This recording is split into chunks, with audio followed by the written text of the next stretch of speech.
bills for the monarchy in Monaco. But her fairy tale marriage was cut tragically short. Grace Kelly has died. When she died, a light went out of Monte Carlo which has never been lit again. Grace's death shocked the world, but it also left 3 grief-stricken children, Caroline, Albert and Stephanie, struggling to forge lives without a mother.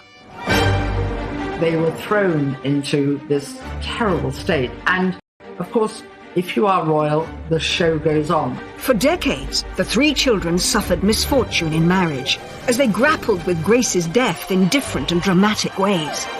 Stephanie rebelled against royal life, while Caroline was continually unlucky in love. Stephanie literally went off and joined the circus. She went totally to pieces. He was obviously the love of her life.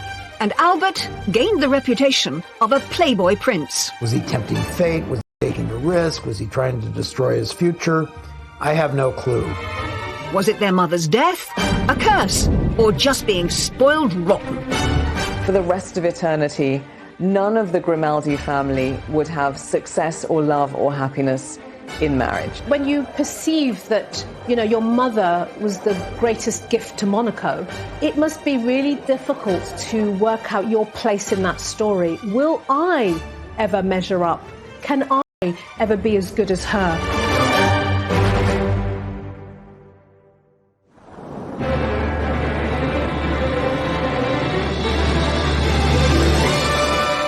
Grace Kelly had 3 children, Caroline, Albert and Stephanie. Born into one of the wealthiest royal families on the planet, their assets are rumoured to be worth over $1 billion. Grace Kelly's 3 children were brought up in a vacuum. They were brought up in a bubble. Their life has been one of fabulous wealth and luxury, polo, lunches, champagne and indulgence. Despite their lives of luxury, there were challenges for all 3. The 3 children have all had their ups and downs. They've all had their fair shares of marital difficulties and tragedy. Every family has its trials and tribulations. The huge difference between ordinary folk and the royal family is that there's this spotlight onto them, and the press is always waiting to expose any of these things. The family suffers from what lots of rich, famous families do. I'd say they have more money than sense. But growing up in the House of Grimaldi might not be the fairy tale it seems. On the 23rd of January, Knight was born. She had to always be the good girl, to observe protocol, to do the right thing, to say the right thing, all at the right time. Grace, because of her own childhood, was a strict disciplinarian, so she spanked her eldest daughter for being naughty, and she once said, "I spanked her every day." Albert came along just over 12 months later. As the first male child, he had a date with destiny, that he would one day follow in his father's footsteps as ruler of Monaco. But it was a fate young Albert struggled to grasp.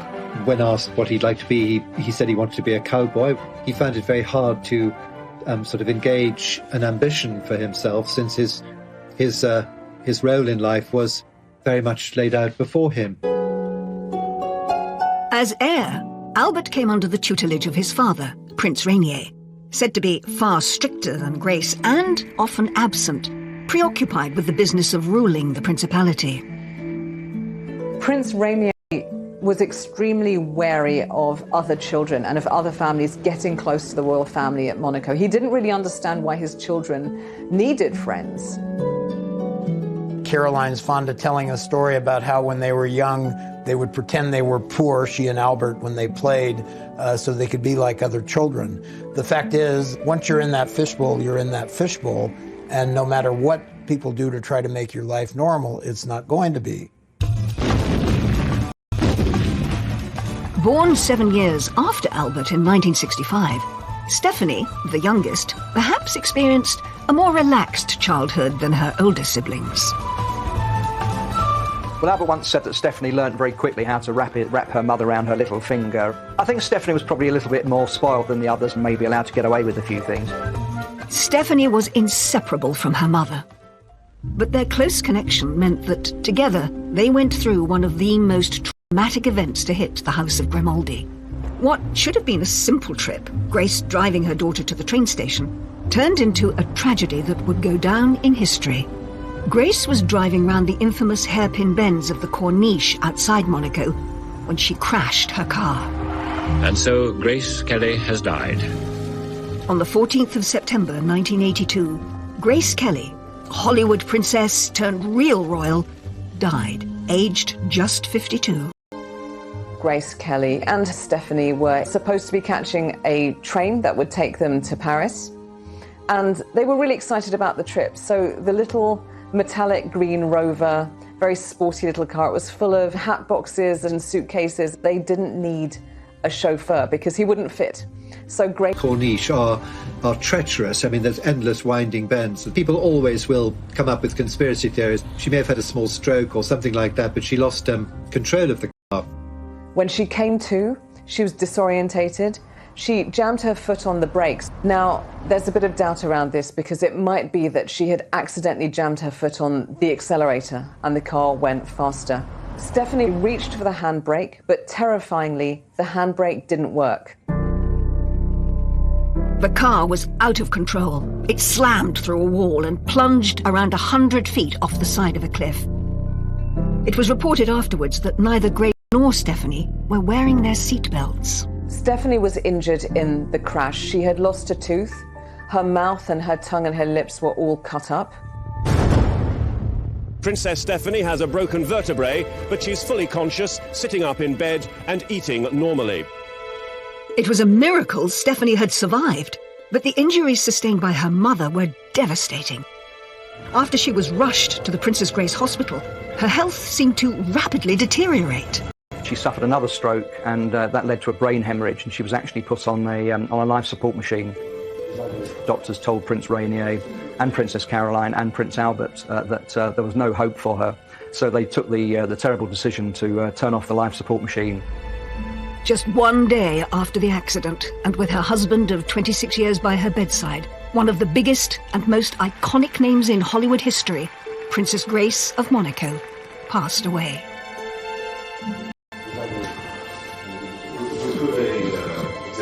Globally, people were very upset. Grace Kelly had been really the brightest light of Monte Carlo. When she died, a light went out of Monte Carlo, which has never been relit again. The world was mourning the loss of Grace Kelly, but her 3 children were mourning the loss of their mother, and each would cope in different ways and face unique challenges. This was cataclysmic for Princess Caroline. The requirement that from the moment of the death, the moment of the funeral, she herself, Princess Caroline, was essentially the First Lady of Monaco. She has had a tricky life with 3 quite complicated marriages. Inevitably, the death of Princess Grace affected Albert. He sought solace in all sorts of things, you know, enjoying himself and going out with different girls. Prince Albert didn't want to grow up. His behaviour was very much of a teenage boy. He'd see a beautiful model, he'd see a beautiful actress, and his attention was with them. The House of Grimaldi was traumatised. But was this down to tales of an evil curse, one that would jinx the family forever? As it's purported to be Prince Rainier I in the 13th century who kidnapped a beautiful maiden, alas, raped her, and she then developed witch-like powers and said that she would put a curse on all future generations born into the Grimaldi family. For the rest of eternity, none of the Grimaldi family would have success or love or happiness in marriage. They've struggled to find lasting life partners. But whether that's a curse or just really bad luck, that's open to debate. The monarchy themselves seem to go by facts and not fiction. Journalist and author Joel Strawty McClure first met Prince Albert in 1988, who told him how the curse is perceived within the House of Grimaldi. He basically said that their family was no different than any other. So he takes it with a grain of salt, And, Prince Rainier, his father, also said that we have the same faults, defects, and attributes as any other human beings. Just because we're royals does not make us immune. Despite rejecting there being any truth in a curse, it has still been an unfortunate shadow hanging over them. None more so than Stephanie, whose life was thrust to the forefront of public attention in the aftermath of the crash. She's talked about to the media about the weight that having that blame put on her has affected her life. And the trauma of her mother's death seemed to send the princess down the path of a royal rebel. She literally went off and joined the circus, she and her kids.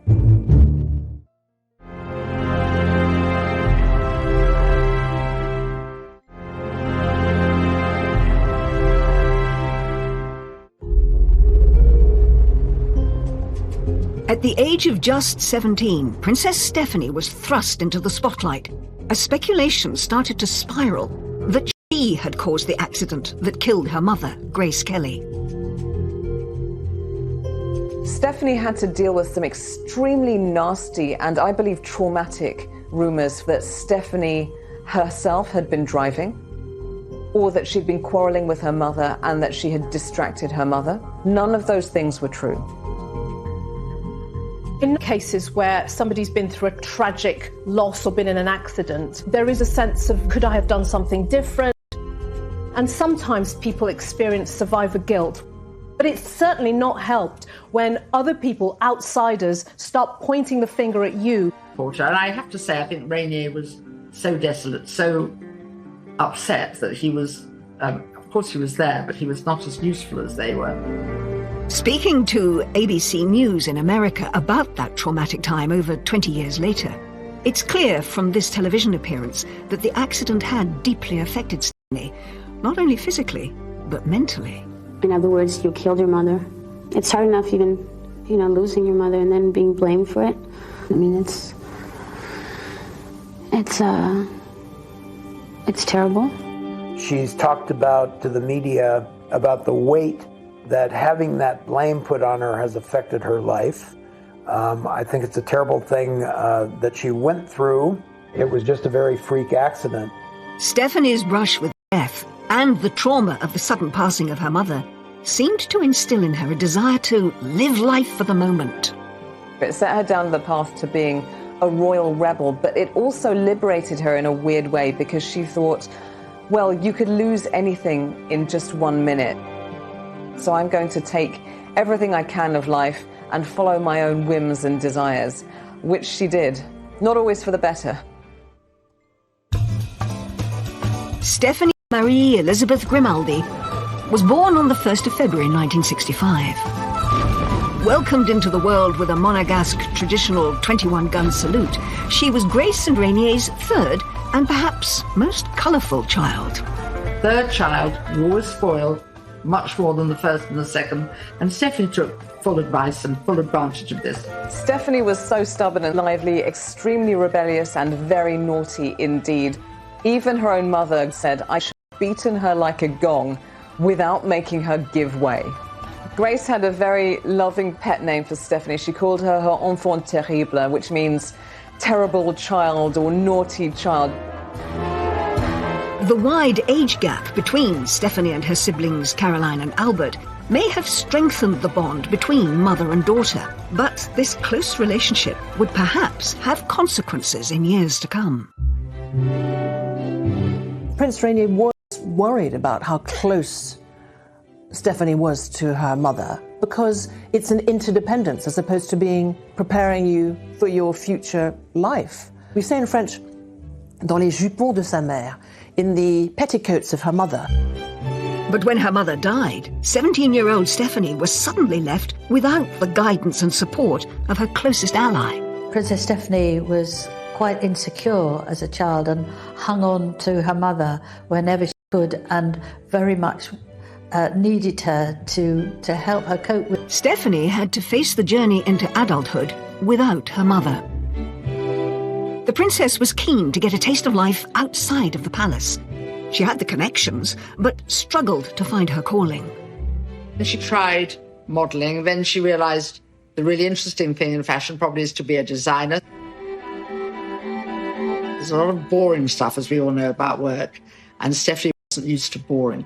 She was interning at Christian Dior and allegedly got dismissed. She was dyeing her hair all kinds of wild colours. So I think there was that rebellious nature. Do you think that because you're the daughter of Princess Grace, you can just behave as you please? With no career choice seeming to stick, Stephanie tried her hand at music. A diversion from the conventional look and path of a princess, Stephanie released her first single in 1986, Urago. What you see there is a very unprincessy image. She's being sexy, she's doing her thing. This is her attempt to say, you know, I'm more than just this princess. I have my own identity and I'm trying this out for size and I like it. Growing up, Stephanie was fascinated by Grace's awe-inspiring Hollywood past. That's perhaps what inspired her to follow in her mother's golden footsteps in her attempts to carve out a creative career. Grace would tell her all the stories about Hollywood, and they would sit in the palace and dance together, and they'd look at old photographs. They'd talk about the films of the current day. Please welcome Her Serene Highness, Princess Stephanie of Monaco. In 1990, she gave a nervous performance on Aspel & Company, opening up about her true feelings on her bumpy journey to stardom. Trying to establish a name and identity for herself in the shadow of her iconic mother was always going to be tricky, and comparisons were often drawn. I would love to be an actress one day, but I think it's even harder for me because everybody's like waiting for me and, oh my God, they're going to compare me to my mother. Show people that I have a personality of my own and I'm not trying to be my mother. Knowing people are watching it saying, you're not as good as the great Hollywood icon that is Grace Kelly. The fear of continually being compared to her mother and coming up short really stymied Stephanie's acting career because it hurt her confidence. But it wasn't just her career that seemingly showed an urge to break free from the royal orbit. As Stephanie continued to live for the moment, her love life took an unexpected turn. Just like generations of Grimaldis before her, a string of turbulent relationships ensued, with the press linking her to some very high-profile men. Footballer. She had a relationship with Jean-Claude Van Damme, the actor, the Hollywood star Rob Lowe. And in 1991, she got together with Daniel de Crouet, her bodyguard and a former fishmonger. It marked the start of a very lively love life. Prince Rainier mistrusted him very strongly, and he began to suspect that his daughter did not have a very solid sense of what was good for her in relationships. He was already involved with another woman who was 6 months pregnant, but they fell in love, and Stephanie actually ended up marrying him, and they had 2 children. And I think he was probably the biggest love of her life. Her father was incandescent, but Prince Rainier soon fell for the grandchildren and accepted them and their marriage. But hopes of a fairy tale ending were soon dashed. Less than a year into the marriage, things took a dramatic turn when a series of candid photographs of Daniel were published in Italian magazines. He was actually photographed frolicking, if you will, with Miss Belgium bare breasts. Needless to say, Stephanie wasn't terribly happy about that. The couple divorced in 1996, but in 1998, Stephanie's adventures in love continued with another bodyguard, Jean-Raymond Gottlieb. She had a child with him, a daughter called Camille. The father was not named on Camille's birth certificate, and in fact it was only revealed decades later by the daughter herself on Instagram. She was actually banished by her father to a ski resort to try and recover while the dust settled from the scandal. And then she took up with a Corsican barman. Aged 36, she made another surprising choice and got involved with married Swiss elephant trainer Franco Cani. Love blossomed after they met at Monaco's International Circus Festival. She literally went off and joined the circus. She and her kids. She's got 3 kids by now. Princess Caroline was absolutely devastated by her sister's behaviour. She felt she was letting the whole family down. actually moved into his trailer and they actually travelled around with the circus. And obviously it was not ideal for her children. It was very difficult for them to get educated. And I think after a while the novelty wore off. The relationship fizzled out, but the circus around her love life wasn't over. Waiting in the wings was Portuguese acrobat Adans Lopez Perez, who was nearly 10 years her junior. The unlikely couple's family home was a caravan, a far cry from the splendour of the 253-room Prince's Palace of Monaco. Eventually she moved back to the luxury of the palace. It may appear to some that her love life was cursed, or that its chaotic nature was perhaps a reaction to her mother's tragic death. But it could be just as Stephanie has said herself. I may be a princess, but above all, I'm a human being.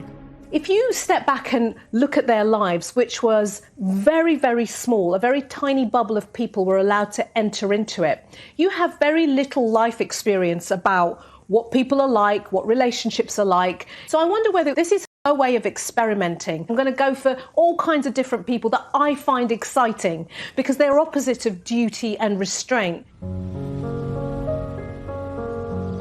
I think that's one of the problems that probably Stephanie's had, because you've got a palace to move back into. You can live the rest of your life very comfortably, having walked out of a marriage. Prince Rainier was reported to be despairing over his daughter, and his displeasure with her behaviour may have been communicated in his will. Apparently, he left her only 1%, and he left Caroline and Albert more. Albert, obviously, he's the reigning prince, would have been left most of the bulk of the money. I think 1% of the money of the Grimaldi royal family would take care of us all. At the age of 56, Princess Stephanie may not have managed to find happiness in her relationships, but she perhaps gets the love and praise she craves from her 3 children and her philanthropic work. We've seen the young girl going through all those different phases and learning as she goes. And this is natural for somebody who's been through so much to then get to a place where they're emotionally mature, they have their own family, and they can curate the life that they want to lead now. And that seems to be the space that we find Stephanie in. She's not married again and feels content with herself for being a mother and helping others who are having a difficult life. She's very much involved with her charity work, an AIDS charity and animal charities. I think Grace would be pleased that the wild child has finally grown up and she's finally found happiness and seems a lot more serene. Princess Stephanie's colourful life may have raised some eyebrows, but the pressures inside the palace were perhaps felt even more by her eldest sister. Before her mother's death, Caroline sought freedom from royal responsibility. He gave her an escape route. He was her key out of the kingdom. But all of that changed when Grace died.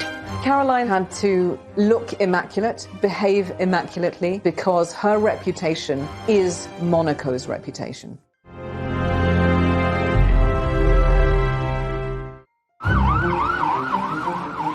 Princess Caroline was only 25 when her mother died, and her role in the royal family changed overnight. No one could have predicted that she would have to take the reins so young. This was cataclysmic for Princess Caroline. The requirement that from the moment of the death was essentially the First Lady of Monaco. Eyes of the world were on her and she couldn't put a foot wrong. She immediately had to learn and reflect all of the royal protocol. She had to look immaculate, behave immaculately, provide no grounds for any possible criticism because her reputation is Monaco's reputation. Caroline was stepping up, something her sister, Stephanie, would never have endured, and her brother, Albert, wasn't ready to take on. Prince Rainier described it as a miracle that after this tragic accident had taken her mother, and sad as she was, Caroline just automatically stepped into her mother's shoes. As Rainier said, she had the spirit of her mother. And that spirit was evident in this interview with the American interviewer Barbara Walters. Head held high, she put on a mature performance and revealed how her mother's guidance enabled her to be so resilient. She was such an outstanding person. She gave us a strength that when she died, we were able to keep going, and we all stuck together, and it worked. Caroline was extraordinary when her mother died. She had matured almost overnight, and she carried out all these duties with, it could be said, a lot of the grace of her mother. She kept Grace's flame alive. As well as supporting her father in his royal duties, Caroline had to support him in his sorrow. Prince Rainier was so distraught when his wife died, and literally sometimes was shaking and couldn't handle public engagements. Caroline was beside Rainier at every big event. She was there whenever her mother had been. I don't think he could have coped without Caroline. She was there right by him, and that was absolutely essential to moving the whole institution forward.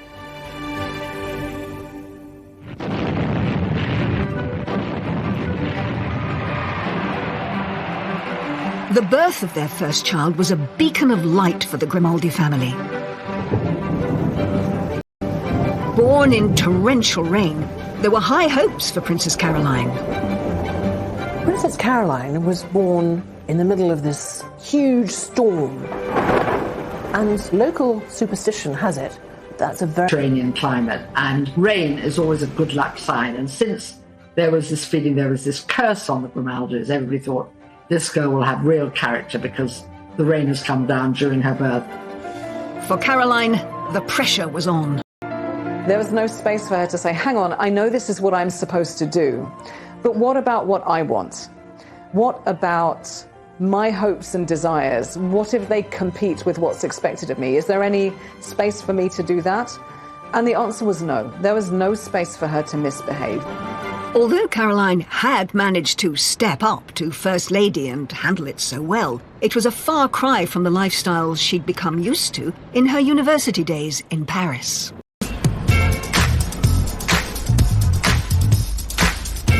For Caroline, Paris was freedom, exploration, finally having lived and left the Monaco Principality, tiny, everybody knows everybody.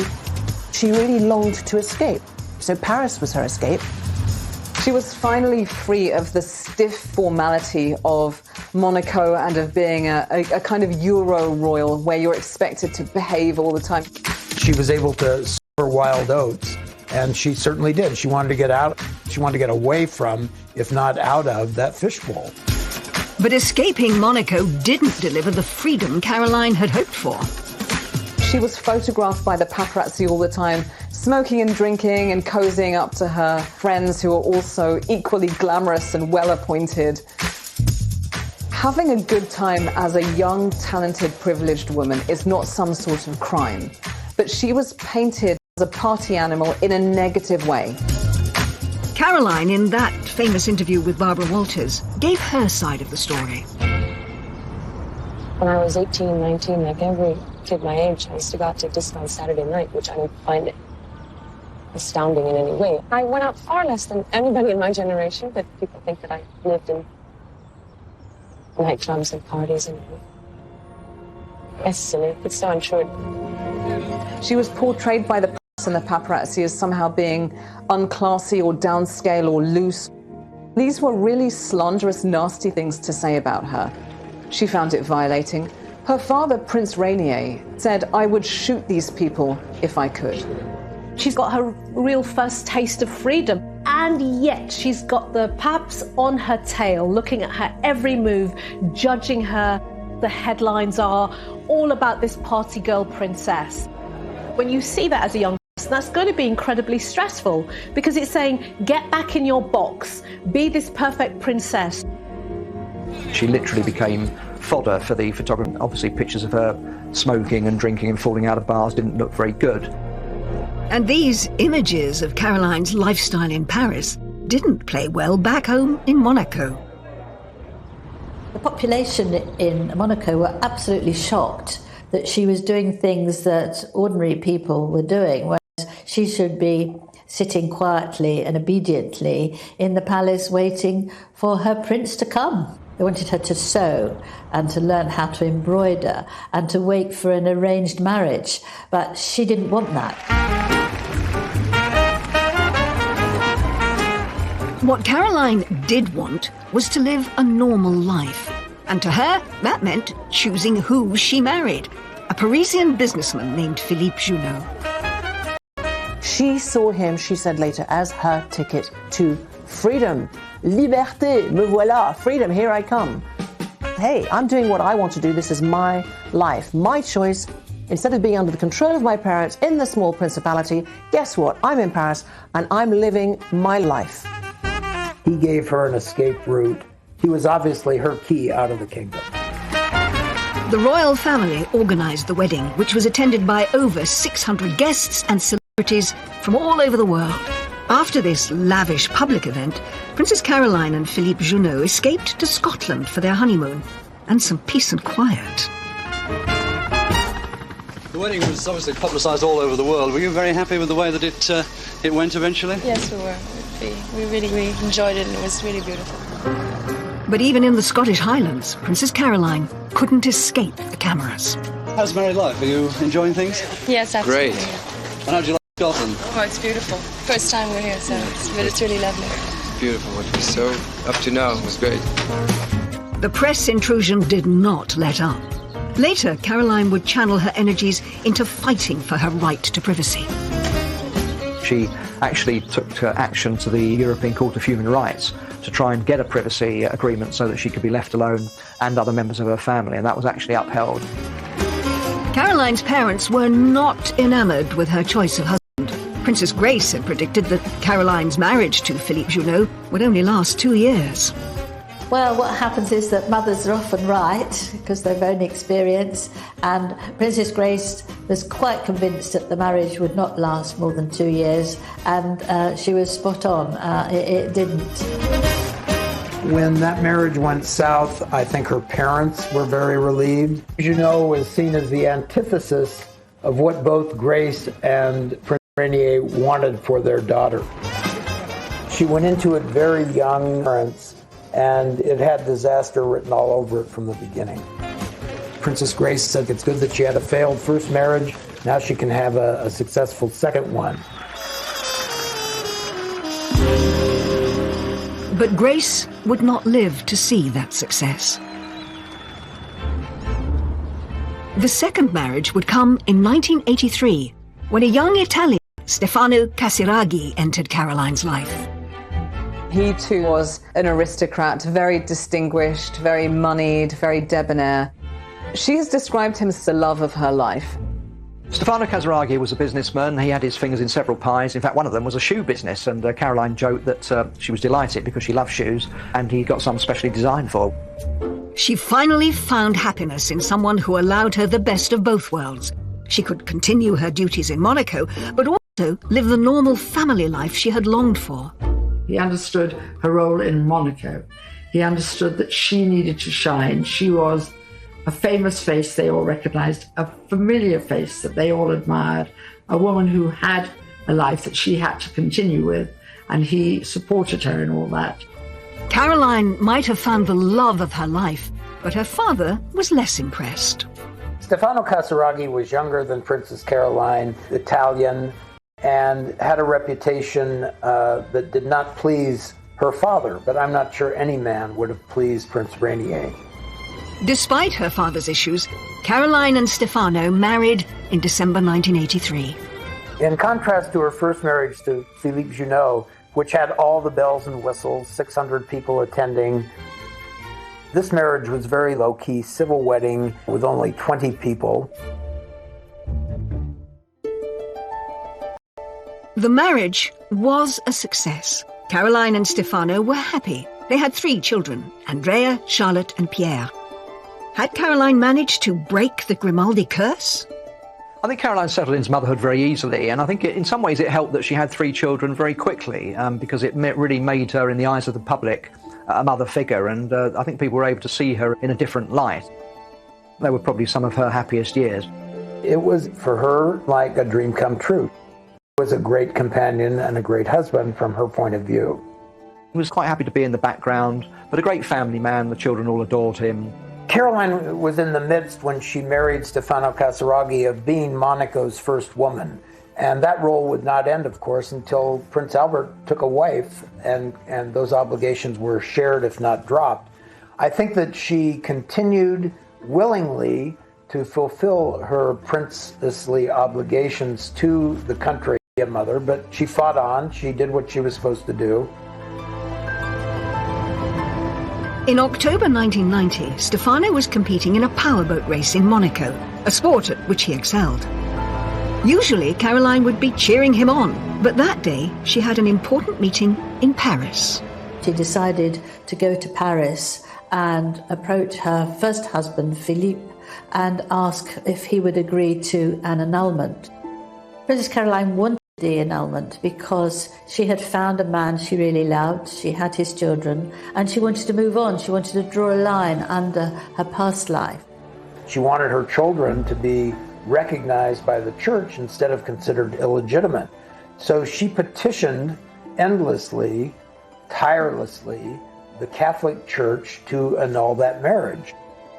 In the eyes of the Catholic Church, Caroline was still, technically, married to her first husband.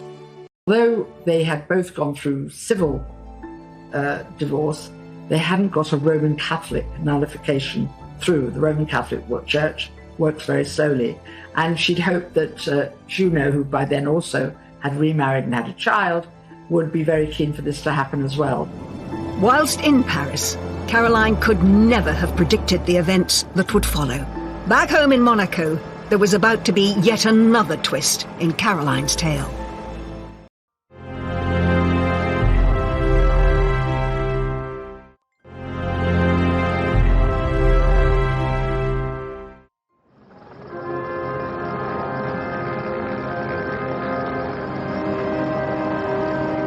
In October 1990, Princess Caroline was in Paris, and her husband, Stefano, was competing in a powerboat race in Monaco. During his race, Stefano's boat capsized, and he was killed, leaving Caroline widowed with 3 young children. The irony, of course, in Stefano's death was that this was going to be his last time of boat racing. He decided it wasn't safe and that he was going to give it up and turn to shipbuilding, which would be much safer.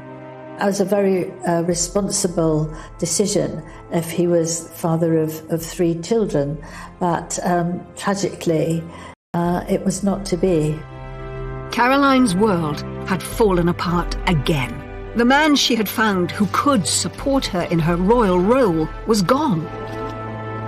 Here she is moving forward with her future. It looks positive, it's hopeful, it's going in the right direction. And suddenly, out of nowhere, her reality is pierced by this terrible, devastating loss. Her husband died. It brought back memories of her mother as well, and she thought the two things triggered each other. And she really did struggle for a couple of years. She was only seen out and about very rarely in public, mainly wearing black and dressing very somberly. There's an interesting shift in family dynamics when Princess Caroline then looks to her father and leans on him and expects him to step up emotionally for her, just as she stepped up to him when her mother died. Stefano's funeral took place at Monaco's Cathedral of St. Nicholas, the same place Caroline's mother's funeral was held. Princess Caroline's world fell apart. It didn't fall apart in a messy way. It fell apart in a royal way, which is worse because all of that suffering and pain and horror, you can't really express it at all. So it's all happening on the inside. It was really a very sad sight for anybody to witness. I don't think I've ever seen a woman become more dejected, upset, transformed, gaunt than Princess Caroline was in the aftermath. It was just another tragedy to hit the Grimaldi family. On top of everything else, Caroline's marriage still wasn't legitimate in the eyes of the Catholic Church. Not only had she lost Stefano, but her marriage to Stefano wasn't recognised. And I think during a period of dreadful loss, that would have been another layer of grief. This is the love of my life, and our union isn't even recognised yet. It would take a decade for the situation to be resolved.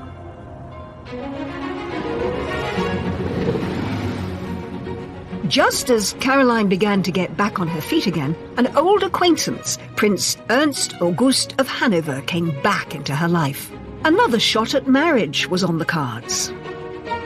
He is royal as they come. If you look into his family background, it pretty much goes back as far as the Roman Empire.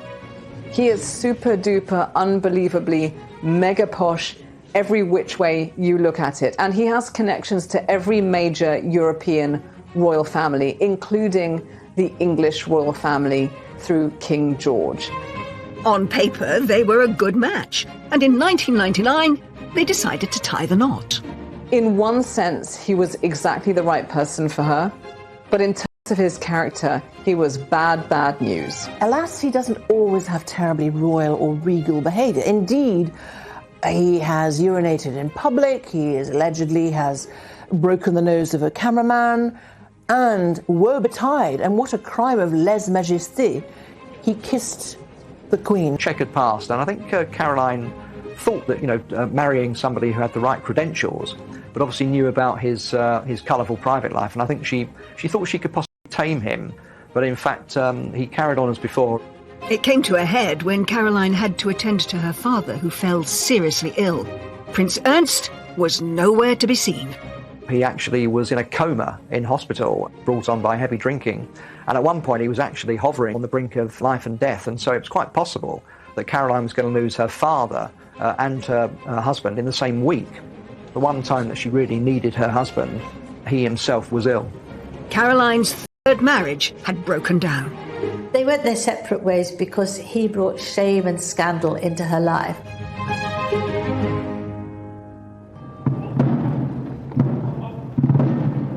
Meanwhile, Caroline was still saddled with the responsibilities of being First Lady of Monaco.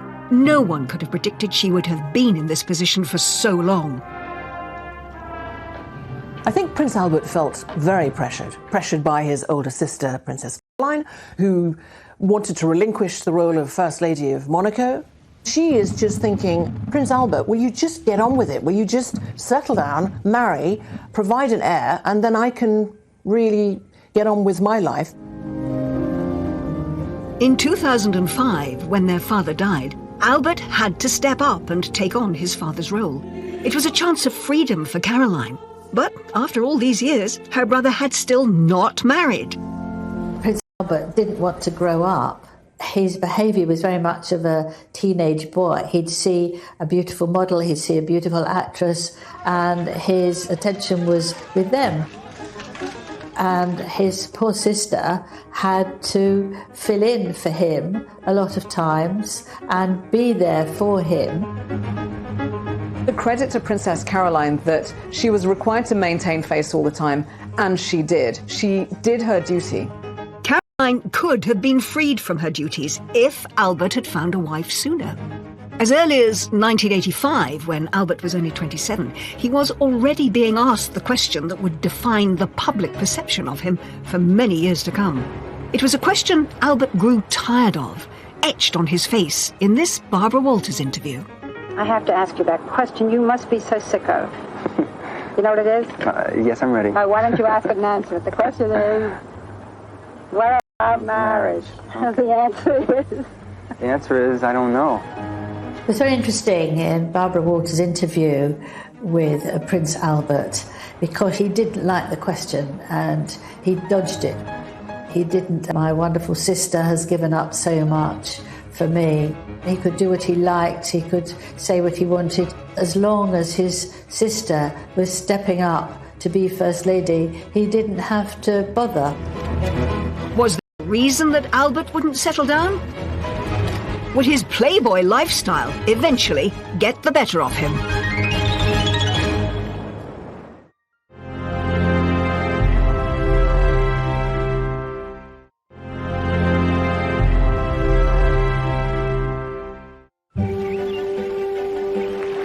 From the moment he was born, the second of Grace and Rainier's three children, Albert was destined to become ruler of Monaco. But from an early age, it was clear it was something he wasn't necessarily looking forward to. You can hear from his own mouth Somebody who's saying, I just wanted to be a cowboy. I found doing the royal stuff boring. So you've got this real tension between born to rule and I just want to do my own thing. And that, I think, we see play out in his life. It was a feeling that spiraled after his mother died, when he was just 23. Albert was delighted that Caroline stood up to take the bulk of the family's royal duties. I always remember Prince Charles once saying that when it finally dawned on him that he was going to become a future king, it came as the most tremendous shock, and it must have been a tremendous shock for Prince Albert as well. And I think that's something which lives with them, and they try and forget about it for a while and pretend it's not happening. As long as his sister was stepping up to be First Lady, he didn't have to bother. Also knew that he did have a number of years where he could let his hair down. He didn't have much hair, but he could let his hair down. In particular, Albert compensated for the monotony of royal duties with the kick of adrenaline.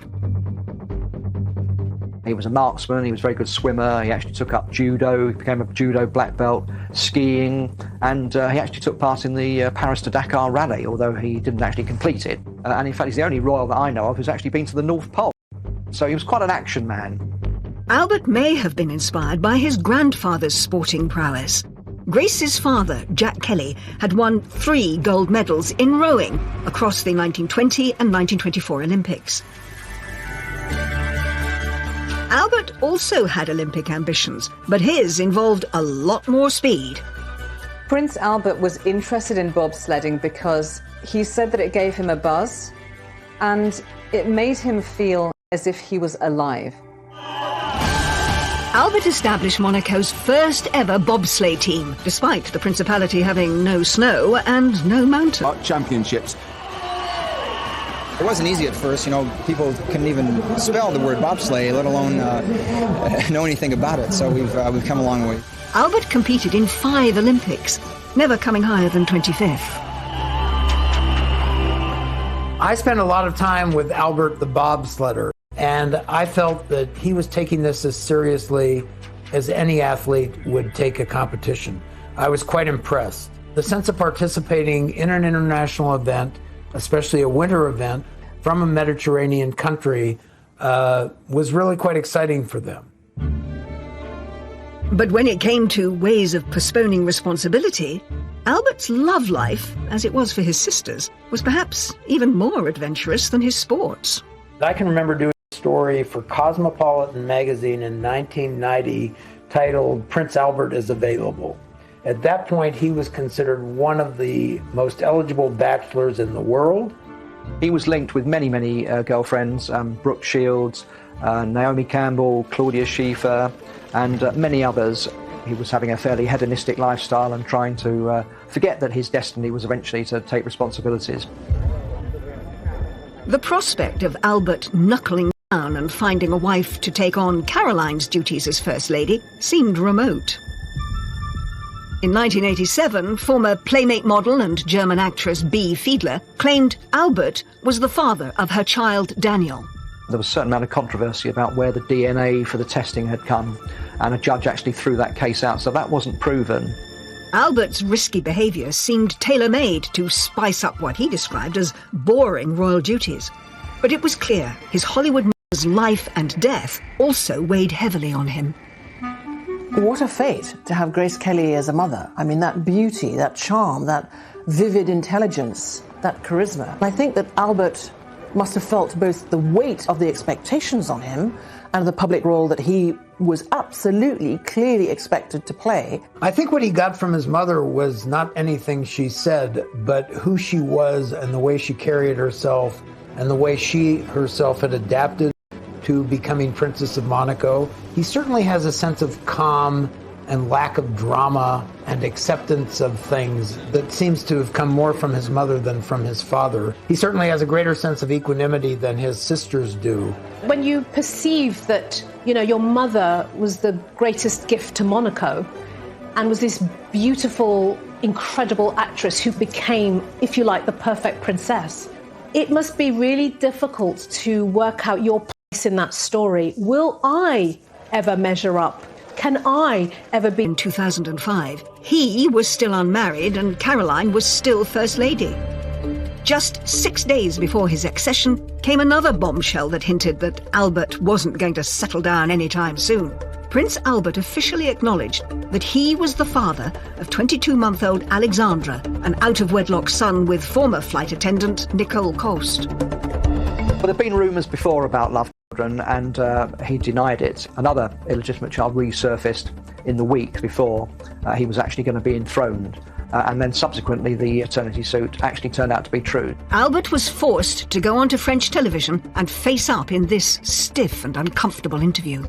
J'ai été extrêmement choqué par la façon dont cela a été traité et le moment tout à fait inopportun. Et vous attendez à d'autres révélations ou à d'autres campagnes de cette nature, puisque ça peut donner envie? Je sais qu'il y en a et qu'il y a d'autres personnes qui font les mêmes, présentent les mêmes, à peu près les mêmes cas. What has baffled me about that is why he was unaware of the existence of condoms. Was he tempting fate? Was he taking a risk? Was he trying to destroy his future? I would like to talk to him about it one day, and I don't imagine I ever will. Albert reportedly provided Nicole with $12,000 a month in financial support, as well as a $2.5 million house in the south of France. Alex would keep the Grimaldi name, but could not succeed Albert. I wonder whether in that position, he had no choice. It seemed like Albert might be about to put his Playboy past behind him, but it wasn't long before more revelations surfaced. Prince Albert had already had to admit to the existence of one love child. It turned out that he had yet another love child who was 14 years old. In the early 1990s, Tamara Rotolo, an American, had come forward and claimed that Albert was the father of her daughter Jasmine, and that was hushed up and he denied it. But in fact, a DNA test eventually proved that he was the father, and in 2006, a year after he'd become the prince, he actually admitted that he was the father of Jasmine as well. So it's like, all right, cards on the table, let's do this because I'm ready and willing to step up. Albert's admissions may have had another purpose. He'd recently started a relationship with a fellow Olympian, a South African swimmer that he'd first met 5 years earlier. Prince Albert met Charlene Wittstock at a swimming gala, and they immediately bonded over a shared love of sport. With what seemed like a clean slate, finally the way seemed clear for Albert to settle down. But Albert's love life was never plain sailing. There were all sorts of rumours that evidence of a third illegitimate child might emerge, and that Charlene was getting cold feet. There is speculation that Charlene Wittstock was to go through with the wedding.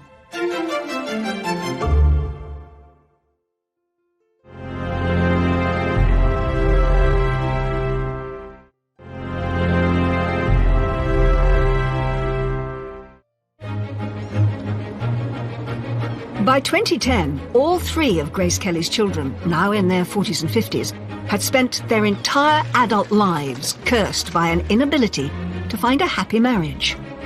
It's the third marriage that Caroline has had, and it's come to a bad end, as both of the others have. And now she lives alone. She's back living where she grew up. It's like returning home to the roost. Stephanie has stepped away from the limelight and lives a much more quiet, discreet life, and that is understandable. But there was hope for Albert.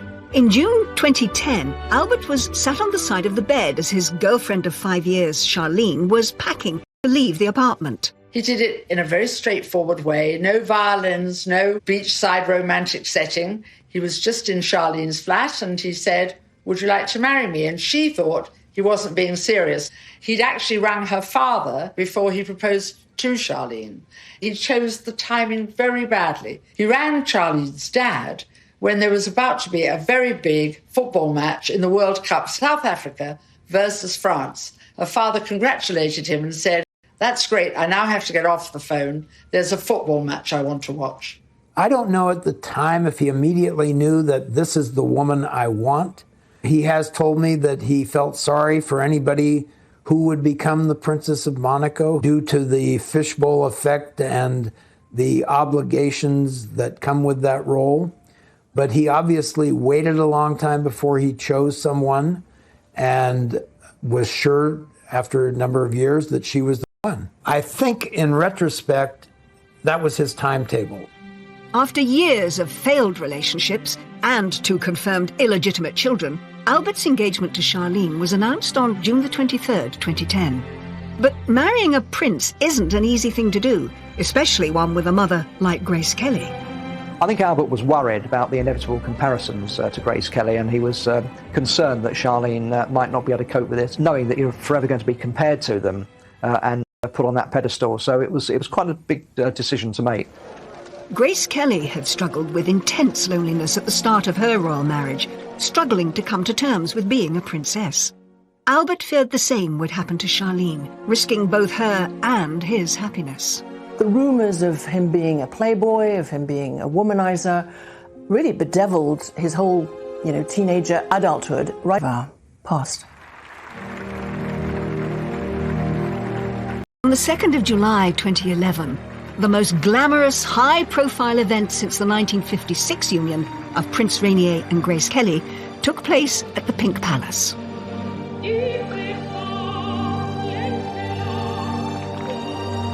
It was a spectacular affair. There was entertainment by Jean-Michel Jarre and the Eagles, and it was reckoned that the whole thing cost about $65 million. It was quite an extravaganza.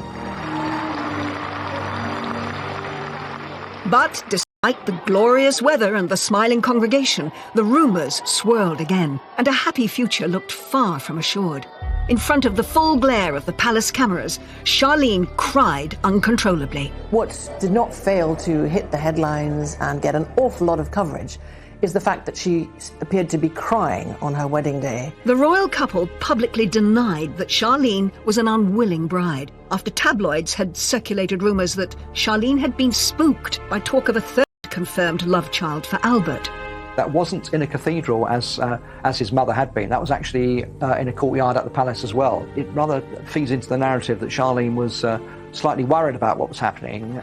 One French paper went as far as to write that she'd attempted to flee back to South Africa, with authorities stopping her helicopter flight to Nice airport on instructions from the palace. Princess Charlene subsequently branded such rumours as categorical lies. But even the wedding's A-list entertainer Jean-Michel Jarre was quizzed on the rumours. I mean, they were really in love, and rumours are rumours, as you know, and you're a specialist of that, so you know more than me on that. Charlene and Albert successfully sued the Sunday Times and received an apology for claiming that the wedding wasn't genuine, and they chose this show to provide a forceful denial.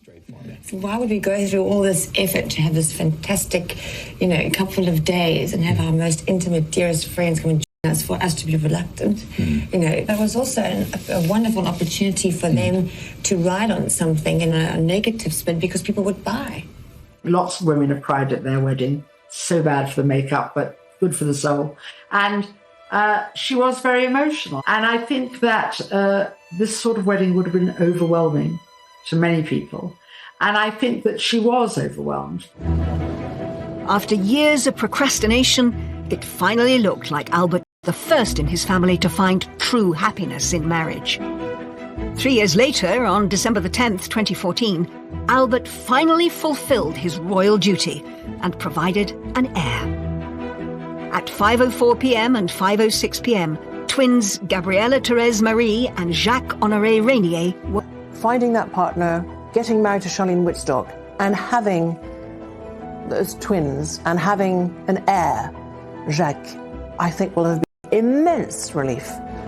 All 3 of Grace Kelly's children struggled with tragedy, troubled love lives, and the challenge of being royal, all amplified by the pain of losing their mother at such a young age. Born into a gilded cage of immense privilege, they were left to navigate their lives without her guiding hand, and perhaps inevitably along the way, made some self-destructive choices. I don't think there's a curse, but certainly the conditions with which the children were brought up and this overpowering figure of Grace Kelly behind them, I think it was inevitable that they were going to find it difficult to live up to expectations, and that might account for some of the excesses that have gone on. What they have gone through, the deaths, the divorces, the tragedies, are no different than what the rest of us go through, and no easier to bear than what the rest of us go through. And we have watched them suffer and learned that they are in the end, no different than we are. What Grace Kelly's 3 children went through wasn't a medieval curse, but was the accrued effect of generations of royal protocol and isolation and emotional coldness, secrecy and lies, being hounded by the press and gossiped about, being followed by the paparazzi. Perhaps if Grace Kelly had lived, there would have been an opportunity to bring a bit more warmth and colour and light and intimacy into the royal family. 65. Stephanie, the youngest, perhaps experienced a more relaxed childhood than her older siblings. Well, Albert once said that Stephanie learnt very quickly how to wrap her mother around her little finger. I think Stephanie was probably a little bit more spoiled than the others and maybe allowed to get away with a few things. Stephanie was inseparable from her mother. But their close connection meant that, together, they went through one of the most traumatic events to hit the House of Grimaldi. What should have been a simple trip, Grace driving her daughter to the train station, turned into a tragedy that would go down in history. Grace was driving round the infamous hairpin bends of the Corniche outside Monaco when she crashed her car. And so Grace Kelly has died. On the 14th of September 1982, Grace Kelly, Hollywood princess turned real royal, died, aged just 52.